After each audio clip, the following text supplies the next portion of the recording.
Hello, good day, ladies and gentlemen. This is Blue Knight 7 of the Blue Knight Cast coming in with episode 41.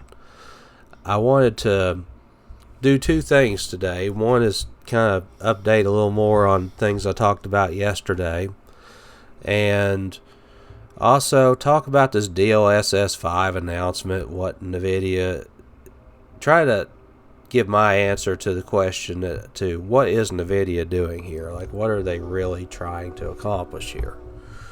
And because, it met with a lot of negative reaction for different reasons. And I'm sure it's going to be something where more discussion will be, like, it's not over. We're going to keep talking about this off and on for a while, I would say.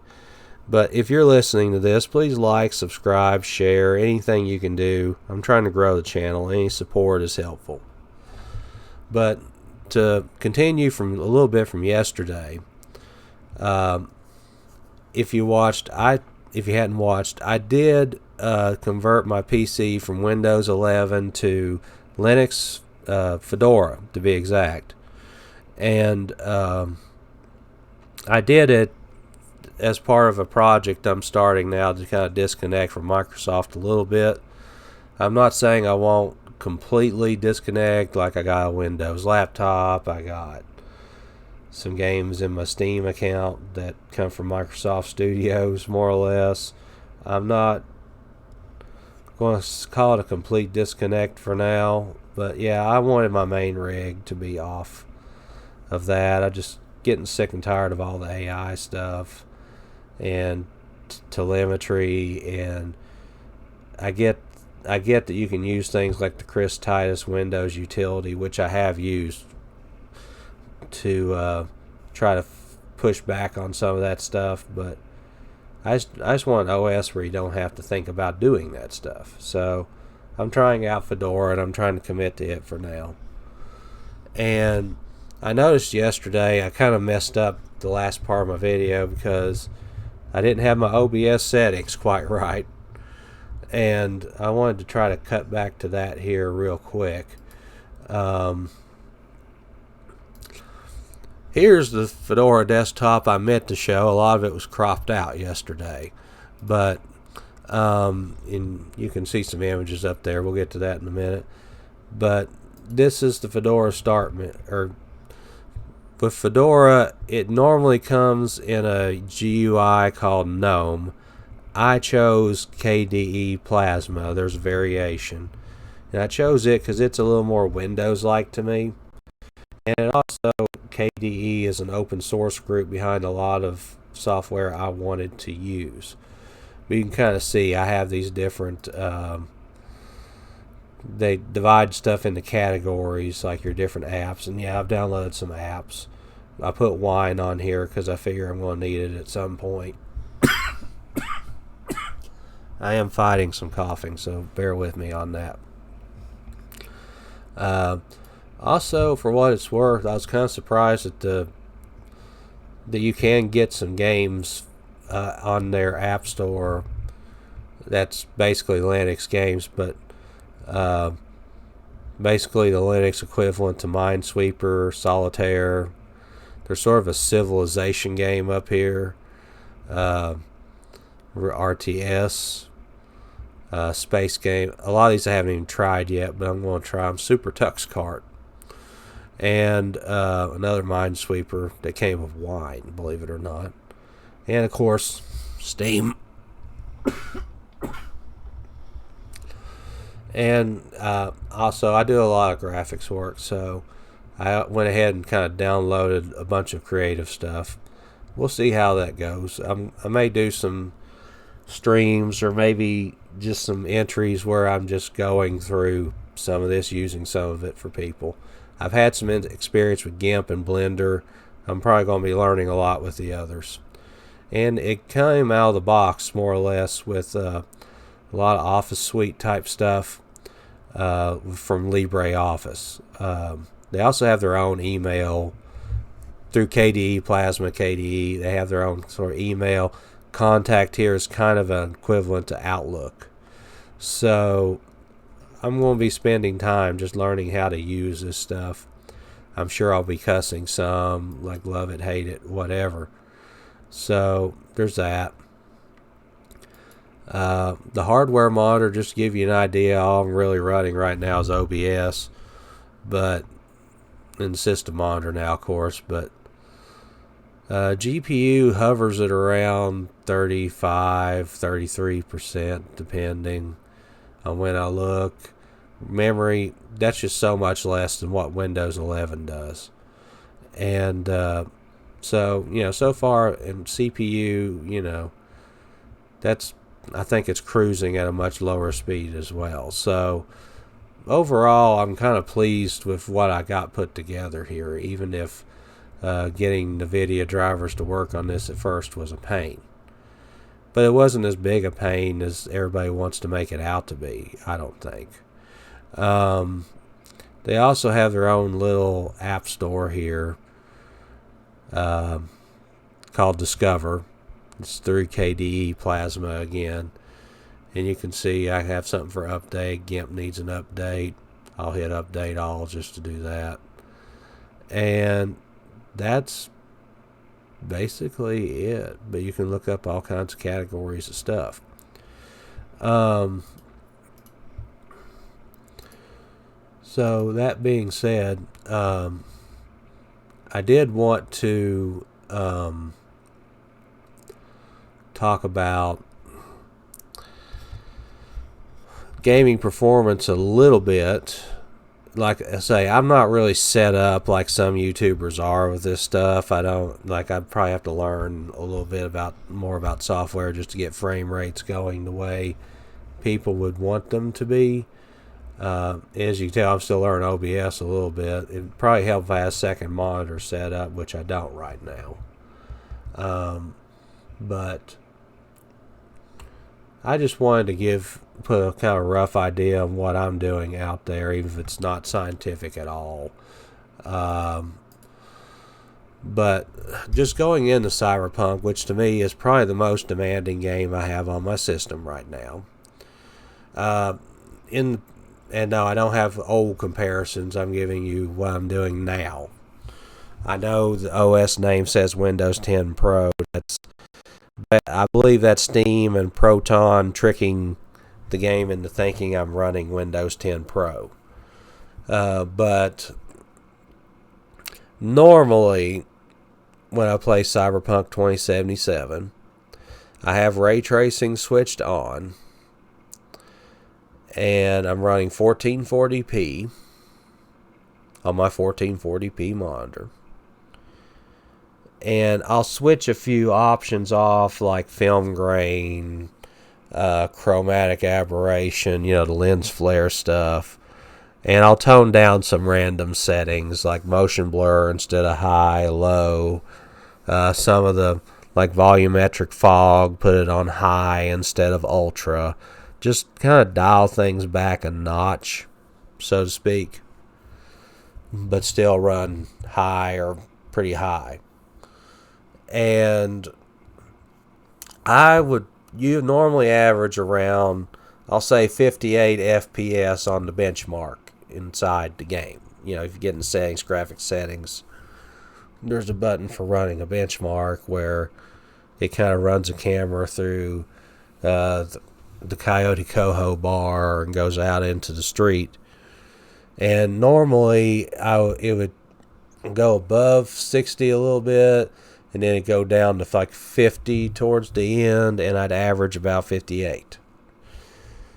As you can see, I did more like 67 or 68. If I drop down to like 50 FPS, the worst drop was 56. And if I was hitting in the 70s for a max, I'm now at 81.25. And I say all that to say, I don't use frame generation. I got an RTX 3080. But I'm actually getting about 10 FPS improvement on Cyberpunk on my machine with ray tracing switched on. That kind of blows my mind a little bit. Just switching the OS did that. I was always told Nvidia was not quite as in sync with Linux machines as an AMD card would be. So yeah, I wasn't expecting that. I thought I might be able to brag about 2 or 3 FPS as a joke, but I'm getting 10 out of what I would normally do. Now, just to put more perspective, I did a couple of presets. The first one is I did what was called Ultra Preset, which is basically no ray tracing, switch it off. Oh yeah, in case this matters to anybody, on DLSS, yes, this was on as well. Transformer model performance. Now, the next slide here is going to be for Ultra Preset. Basically, I switched DLSS to performance mode. That's the only thing I changed, just to try to keep that much consistent. No ray tracing. Everything else set up. 99.21. I could not believe that. I was knocking on the door of 100 FPS on Cyberpunk 2077 with everything jacked up except ray tracing. Max FPS was 126. And the minimum FPS is, that's normally what I would have done on the highest point of the benchmark before on my normal settings. So to me, this is like, wow. If I really wanted, the most FPS, I could do about 100 with ray tracing switched off. And that's kind of a testament, too, to just how, I know saying completely one-to-one, apple to apples, but to me, it's kind of a testament to what ray tracing does to the system, because that basically took me up about 32, 33 frames a second, just switching ray tracing off. Now I'm going to give you one more. There is a sort of an overdrive preset now, where instead of normal ray tracing, we're doing path tracing, which is even harder on the system. But it's kind of what Cyberpunk is at its best. And people can argue whether it's worth it or not. That's fine. But, at its best. And normally that's one where you do want NVIDIA frame generation in the modern era, just because, your system probably ain't going to have a good frame rate. But let me show you this. So, Ultra Preset, I didn't touch a thing. I didn't even turn the Transformer Model Performance. I left it on auto. That was partly by mistake. But just to say, I didn't touch the settings for path tracing overdrive settings. Average FPS, 35.62. Minimum, 31. Maximum, 40. I know it's 40.3, but 40.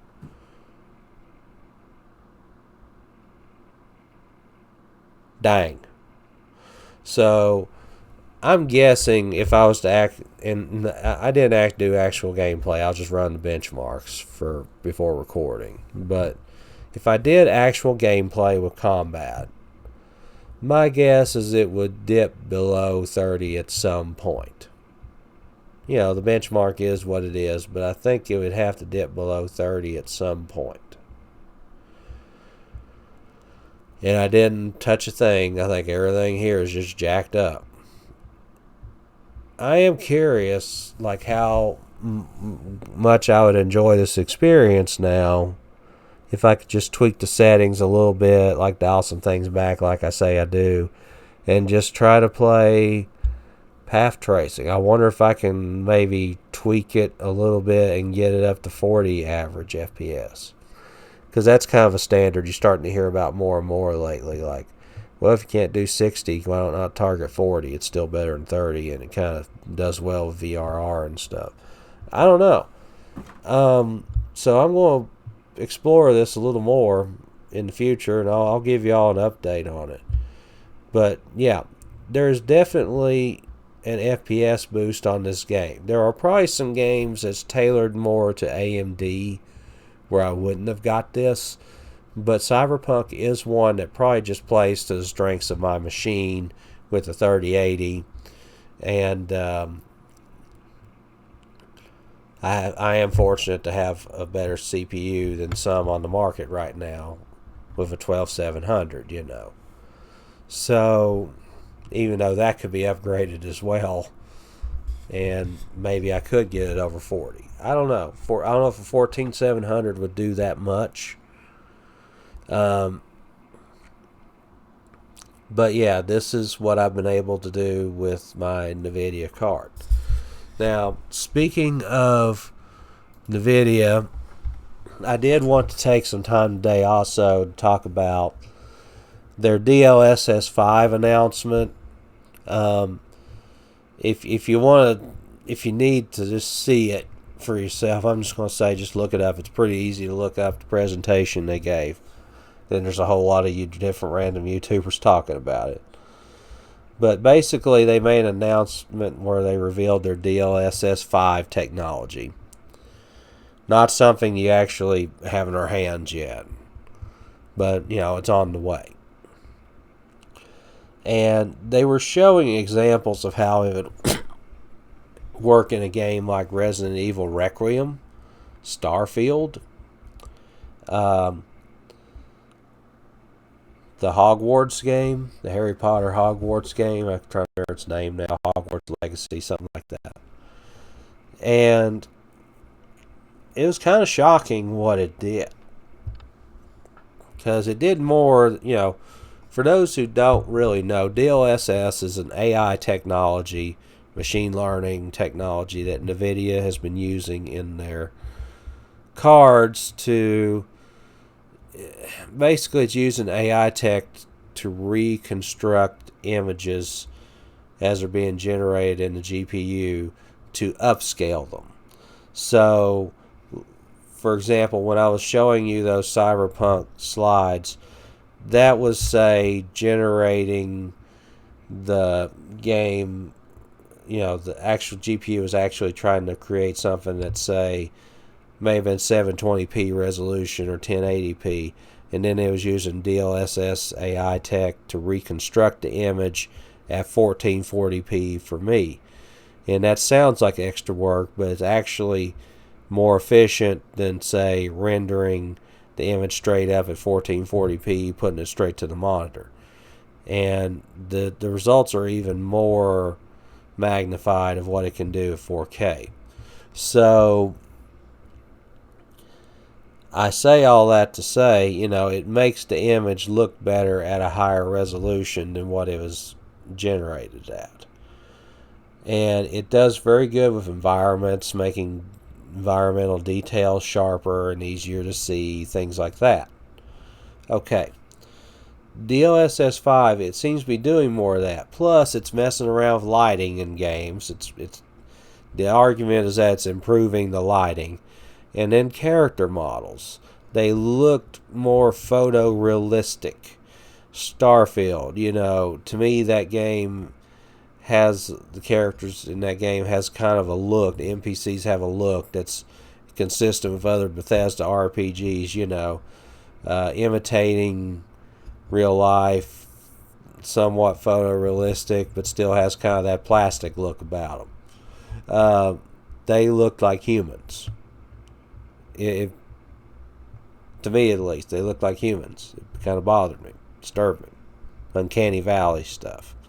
And then with Resident Evil 9, which I think is the one they shouldn't have done, because that's probably one that probably started the most negative conversations.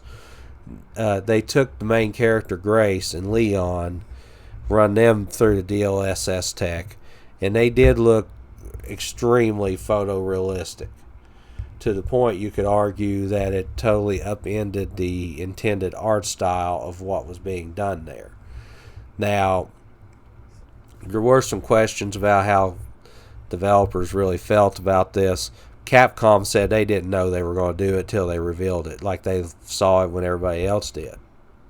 So this was just Nvidia showing off what it could do and not really worried too much about developers' reactions to it, believe it or not. But most of the outcry has been about, they're completely altering the intended image they wanted us to see, like the art style, let's say, replacing it with more photorealistic generative AI slop. And I think there was also a report saying that this is basically, it's kind of a filter, but it's also altering geometry of character models in some cases just to accommodate what's going on. So this is basically a DLSS 5 that's more advanced, more hands-on, and it doesn't just reconstruct the image, it kind of reconstructs geometry and lighting to make what it considers to be a superior image. First reaction is, they can do that? Second reaction is this good? That's my honest take. Jensen Huang, the CEO of Nvidia, did make a statement afterwards after some of this reaction where basically saying gamers don't understand right now and this is the future and they are going forward with it. Don't you just hate corporations and CEOs these days? They're so dang arrogant. But, so,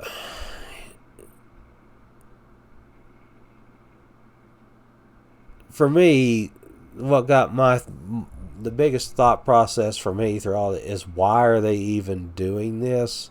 What are they aiming to accomplish here? What are they trying to do? Why? Just why? And I want to just share that thought process with you all. At least this is my opinion. Nvidia is fully invested. Fully invested, almost like 99% at this point, seems like, in generative AI and the development of AI. And they are, because they're literally selling the silicon chips that are powering a lot of the AI tech you're seeing from these other companies you keep hearing about in the news. ChatGPT, or OpenAI, I should say. Pretty much all the companies have been buying Nvidia chips, Microsoft, Google, etc., etc., etc. To which Nvidia has been happily developing these chips, and so you could argue that for all of the investment in AI, Nvidia is probably the only one that's truly profiting because they're selling the hardware.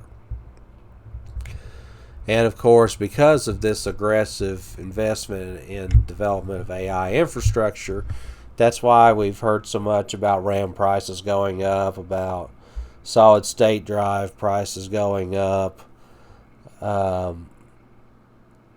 GPUs just kind of disappearing from the market in general, because all of the Nvidia's resources have went into developing AI and helping other companies develop their AI infrastructure.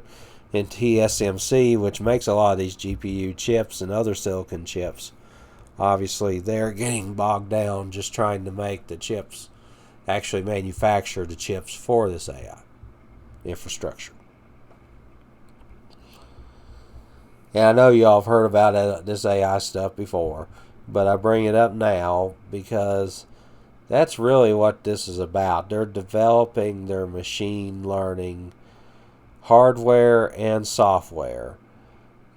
I look at this DLSS and I'm thinking, okay, they're showing what it's doing for games, but they don't really care about gaming as much as they used to. Let's be honest.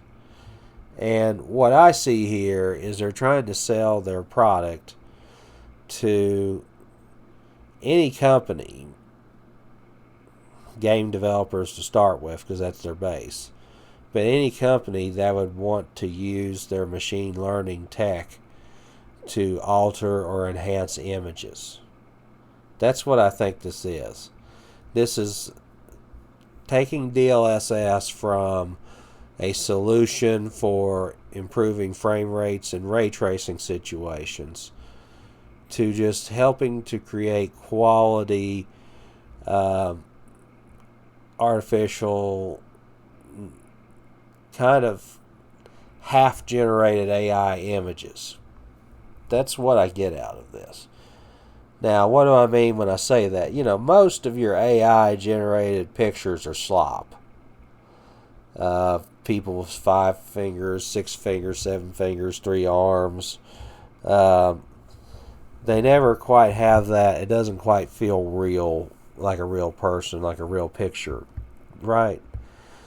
And a lot of that is just how these large language models, AI, works, where it's searching Google, let's say, for pictures, and it's creating sort of a composite of what it found on its Google search. I think this is an AI that's trained to work with just this, the feed from the game, and use that to make better quality images that don't have 6 fingers or 3 arms. And eventually what they're doing here, DLSS 5 will get integrated into other AIs. ChatGPT, Claude, you pick your poison.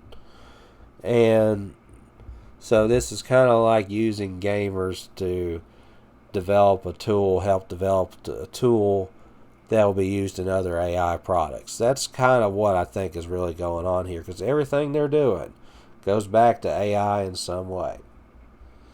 And they are, this is the company with FrameGen, where they're using this machine learning already to create artificial frames for games to kind of plug in the gaps when there's a frame rate chug in the game. So I think that's what this is about. They're not selling you great GPU cards anymore. They're trying to sell you the GPU cards that happen to have the AI that can do work that's magic, that looks like magic, when really you wonder why they can't just have a dang good GPU that is an upgrade over the past generation and plays just raw, directly rasterizes a game better than the one before it. That would be my rant about that. Because, what I see here is people accepting a little less than what they should be having to get what Nvidia will give them when they buy a Nvidia card, often at overpriced numbers, is what I would say. That's kind of how I see this.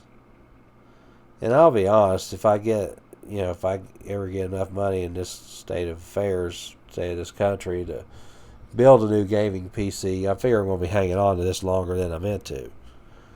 But if I do upgrades, I may keep my board and my DDR4 memory just to upgrade the Intel processor, but I will probably look for an AMD card. I'm not saying AMD won't go down this road eventually, but they're not really there yet. And besides, I think it's supposed to be better optimized for what I'm doing right now. Anywho, 9070, here I come, or 1070, or whatever I can pull off.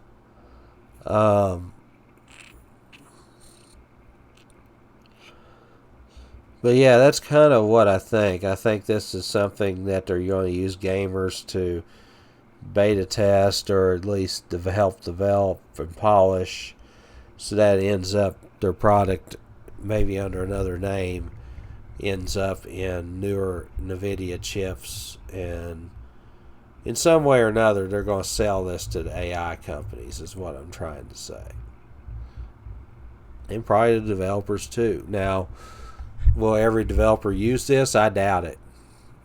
I don't think, Capcom, you would think they'd be a little greedy and would take whatever they could take if it would reduce work time on the graphics. But I think developers who are truly prioritizing their art style will not want a technology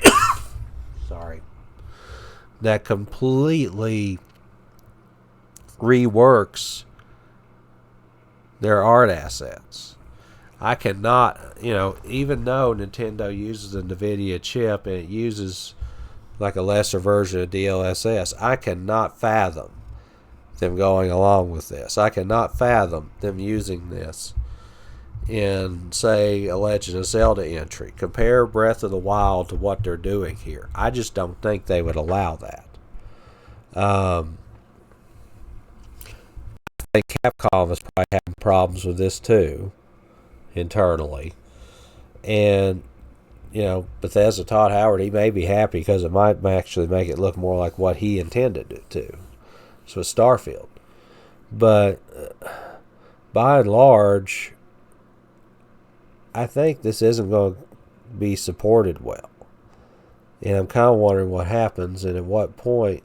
I don't think they're there yet, but at what point does Nvidia really turn off its customers to where people put up with whatever sacrifice they feel like they're putting up with an AMD card or even an Intel card?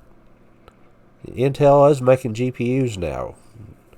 I know they're not numerous. I know their support's limited and people don't want to do that, but I just got stepped away from Windows to see if I can support Linux and run Linux and have a good Linux experience. I think you're going to see a trend where this stuff that people used to laugh at may start to grow in popularity just because the popular kids are getting on everybody's nerves bad. Time will tell. And with that, I'm going to close this episode of the Blue Knight Cast. I hope you enjoyed it. Please like, subscribe, share, whatever you feel like you can do to help. I'd appreciate it. Thank you for your time. I'm probably going to shift to something else for tomorrow. I'm not sure what yet. But I will go back to these topics in the future, I'm sure. But thank you for listening. Thank you for your time. Thank you for sharing it with me. Bye-bye.